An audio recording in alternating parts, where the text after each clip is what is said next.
Welcome to JHS Weekly. I'm Kennedy Dury. And I'm Landon Johnson. If you need to get your grades up, there is help. JHS's Chance Bailey stays after school to get the report. Usually the cafeteria is filled with people having lunch, but after 4 o'clock it's filled with students raising their grades. Junior Principal Jacob Williams says there are multiple days when the students can get help. It's 3 days a week during the weekdays, Monday, Tuesday, Thursday from 3:50 to 5:50, and then we have a 3-hour window on Saturday mornings from 8:30 to 11:30. After-school tutoring is being pushed to help encourage students to succeed. We've always had after-school tutoring. We're just making a bigger push this year to help students. So there's always been opportunities for kids to stick around. Teachers have always been willing to stick around after school and help students out with any help that they might need. JHS student Eric Bryden has attended after-school tutoring and thinks that it has helped. I think that after-school tutoring is helpful because I have teachers available to help me on my work that I need help with, and I think that it's cool that I have time here at the school to work on some work and have no distractions from outside things. And he's noticed his grades went up after receiving some help. Well, it's helped me improve my grades and assignments that I would need help on. I had the right teachers there to help me. Coach Williams believes that after-school tutoring will benefit the students positively. I think any student that is willing to put in the work, any student that desires to bring their grades up from failing, it's going to do nothing but benefit them. Reporting for Jet HD, this is Chance Bailey. There's been a lot of great teams over the years. The Beatles, the 1996 Chicago Bulls, and the 2019 Joplin football team. And I had the chance to talk to one more that is on the way to greatness. This year's Joplin's volleyball team has been exceptionally different from past teams, according to their head coach.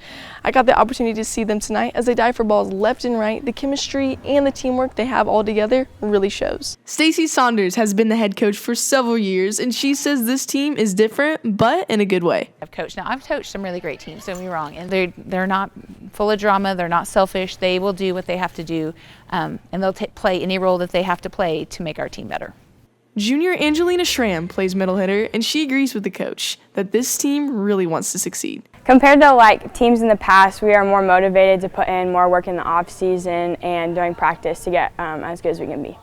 Coach Saunders says that there are many reasons why her team is such a strong unit. One area that I feel like my team is very strong in is just working together and having teamwork. I also think we have some really great leadership on our team.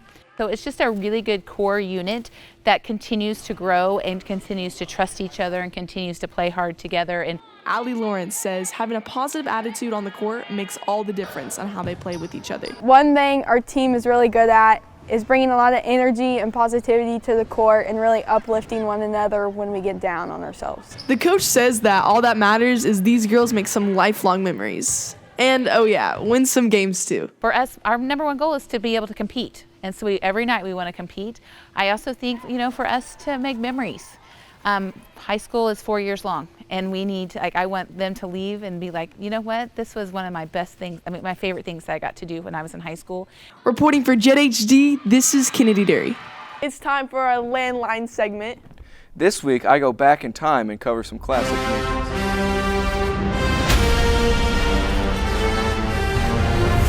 Hi, welcome to Landline. This week we're talking about the Back to the Future series. The only trilogy in film that I think can't be screwed up. It's impossible to screw it up. There is legal documents saying that you just can't screw this thing up. Don't fact check me on that one, but I'm sure it's true. So Back to the Future 1 came out in 1985. It blew up. It was crazy, I was there, actually. Personally, I was there. And every kid on the playground, they wanted to be Marty McFly. They were like, man, Michael J. Fox is so cool. But fun fact, Marty McFly was not originally going to be played by Michael J. Fox. He was going to be played by Eric Stoltz. And they actually filmed a good portion of the movie with Eric Stoltz until they just kind of realized that he sucked.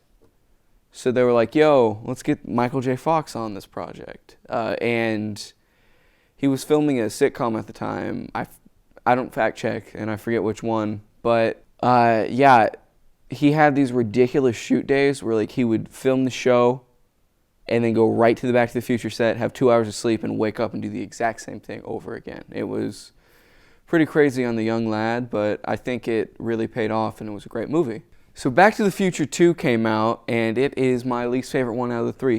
Not saying it's a bad one. Okay, I just need to get that straight. I think whenever I say something like, oh, this is the least favorite, it's like everyone's like, well, you think it sucks. I don't think it sucks. I just don't think it holds up as well as the first or the third one do, personally. That's just my opinion. I think this one did a lot of good things. The special effects don't really hold up, like that Jaws scene, where it's like the Jaws in 3D kind of sucks. Another fun fact, this movie, the man that played Marty McFly's dad in the first one, he got a lot of praise for playing George McFly in the first one. I think he's honestly my favorite part about the entire movie. I think he wanted to be paid as much or more than Michael J. Fox was going to get paid for it. And the studio was like, no, it's dumb. You're stupid. So they fired him. And they, instead of like, the smart thing to do would either be, like recast him or just not show him in the next two movies. What they instead decided to do was make a mold of his face and then put it on a different actor. And then for like the one scene in the second one that Marty McFly's dad's there and he's like hanging upside down and stuff, that's just a dude with the other guy's face. And it looks very creepy once you notice it. Back to the Future 3! Controversial opinion here. This is my favorite one. I wouldn't say that it's the best one by any means. I still think that the first one probably is the one that holds up the most. But I think, it's like the most fun I've had watching any of these movies. It's so much fun. The wake-up juice scene's great. Finding the DeLorean in the barn is awesome. Man, I just have so much fun watching this movie. And everyone I've talked to about it's like, yeah, it's the worst one. It sucks. Why? Maybe it's just me being a dumb Wild West nerd, but I think it's great. I think it's amazing. I love Back to the Future 3. I love the train. I love the time train. And yeah, I don't know. That's all I have to say about that. We're ending this on a Forrest Gump quote. Movie reviewing for JHD. I'm Landon Johnson. Landon, I find it very surprising you picked the third movie instead of the second movie, because like the second one's my personal favorite. Yeah, but this one has like cowboys in it. And it also has cowboys in it. And plus, there's cowboys in it.